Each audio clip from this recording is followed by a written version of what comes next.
Hi నమస్తే అండి, నేను మీ Anitha. Welcome back to Anitha home. ఇవాళ రెసిపీ ఏంటంటే నేను ఇక్కడ ఉసిరికాయలు చూపిస్తున్నాను కదా, ఈ ఉసిరికాయలతో ఆయిల్ ప్రిపేర్ చేద్దాం అనుకుంటున్నాను. ఉసిరికాయలతో చాలా రకాల వెరైటీస్ చేసుకోవచ్చు, ఆయిల్ కూడా ప్రిపేర్ చేసుకోవచ్చు. ఈ ఉసిరి హెయిర్ ఆయిల్ అయితేనా హెయిర్కి చాలా మంచిదండి. అంటే డాండ్రఫ్ ఉన్నా, తర్వాత హెయిర్ ఫాల్ ఉన్నా, స్ప్లిటెన్స్నైనా కూడా కానీ కంట్రోల్లో చేస్తుంది. ఇంకా ఈ ఉసిరి హెయిర్ ఆయిల్ ప్రిపేర్ చేసుకోవడం కూడా చాలా ఈజీ అనమాట. నేనైతే ఇక్కడ 5 ఉసిరికాయలు తీసుకున్నాను. ఇలాగా కడిగి నీట్గా తడి లేకోకుండా చూసుకోవాలి. దాని తర్వాత ఇలాగా కత్తి తీసుకొని చిన్న చిన్న ఘాట్లు పెట్టుకున్నామంటేనే ఇలాగ చిన్న చిన్న ముక్కలాగా కట్ చేసుకోవడానికి వీలుగా ఉంటుందన్నమాట.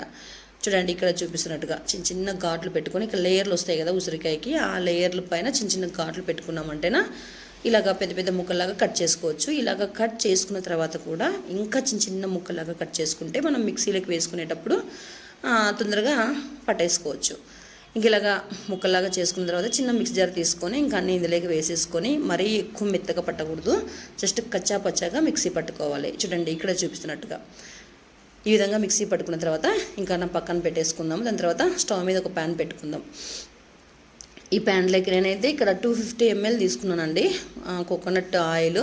ఇక్కడ పారాచూట్ కోకోనట్ ఆయిల్ తీసుకున్నాను. ఇంకా ఆయిల్ అంతా మొత్తం ఈ ప్యాన్లోకి వేసేసుకోవాలి. సిమ్లో పెట్టుకొని వేసుకోండి, అంటే ఎక్కువ తొందరగా హీట్ అయిపోతుంది. కొద్దిగా హీట్ అయిన తర్వాత ఇంకా మనం ఆల్రెడీ మిక్సీ పట్టి పెట్టుకున్నాం కదా ఉసిరికాయలని, అదంతా కూడా ఇందులోకి వేసేసుకోవాలి. ఇదైతేనా సిమ్ టు మీడియంలోకి అడ్జస్ట్ చేసుకుంటూ ప్రిపేర్ చేసుకోవాలి. వాళ్ళైతేనా ఇంకా ఇలాగా అంతా వేసేసిన తర్వాత ఉసిరికాయలని ఇంకా కరివేపాకు కొద్దిగా వేసుకోవాలి. కొంతమంది అయితే మెంతులు కూడా వేసుకుంటారు, బట్ నేనైతే ఇక్కడ మెంతులు వేయలేదు. మెంతులు కూడా వేసుకోవచ్చు, రెండు చాలని నేను రెండే వేసాను అనమాట. కరివేపాకు, ఉసిరికాయలు. ఇంక ఇది బాగా ఉడకాలండి. అంటే మనకి లిక్విడ్ లాగా వస్తుందన్నమాట. అంటే నీళ్ళగా ఉంటుంది. ఉసిరికాయలో తడంతా పోయి ఆ తడంతా వెళ్ళిపోయి ఆయిల్ లాగా ఫామ్ అవ్వాలన్నమాట. అందుకే మీడియం టు సిమ్లోకి అడ్జస్ట్ చేసుకుంటూ ఉడికించుకోవాలి. చూడండి, ఈ విధంగా రావాలన్నమాట మనకి. ఇంకా పూర్తిగా చల్లగా అయిపోయేంత వరకు పక్కన పెట్టేసుకోవాలి. పూర్తిగా చల్లగా అయిపోయిన తర్వాత ఇంకా ఫిల్టర్ తీసుకొని ఇలాగ ఫిల్టర్ చేసుకోవాలి. ఉసిరికాయ తొక్కంతా కూడా పక్కనకి తీసేసుకోవాలి. పక్కనకి తీసేసుకున్న ఉసిరికాయ తొక్కను మిక్సీ పట్టేసుకొని కొన్ని 2-3 మందారం ఆకులు వేసుకొని మెత్తగా మిక్సీ పట్టుకొని తలకు ప్యాక్ లాగా వేసుకోవచ్చు. ఈ విధంగా మొత్తం అంతా వడగట్టుకోవాలి. ఇదేనండి ఉసిరి హెయిర్ ఆయిల్, చాలా మంచిదండి.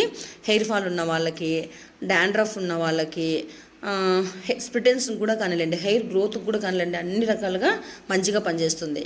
ఇంకా ఈ ఆయిల్ అంతా కూడా ఒక బాటిల్లోకి స్టోర్ చేసుకోవచ్చు. ఇక్కడైతే ఒక విషయం చెప్పాలి, డాండ్రఫ్ లేని వాళ్ళైతేనా నైట్ పూట ఈ ఆయిల్ అప్లై చేసుకొని ఉదయం లేవగానే స్నానం చేసుకోవచ్చు, తల స్నానము. డాండ్రఫ్ ఉన్న వాళ్ళైతేనా గంట ముందు ఆయిల్ అప్లై చేసుకొని తలకంతా తర్వాత స్నానం చేసుకోవచ్చు. ఇంకా సో ఇదండి ఈ వీడియో నచ్చినట్టయితే లైక్ చేయండి. ఇలాంటి మరెన్నో ఇంట్రెస్టింగ్ రెసిపీస్ కోసం మన ఛానల్ని సబ్స్క్రైబ్ చేసుకోవడం మాత్రం అసలు మర్చిపోద్దు. Thank you for watching.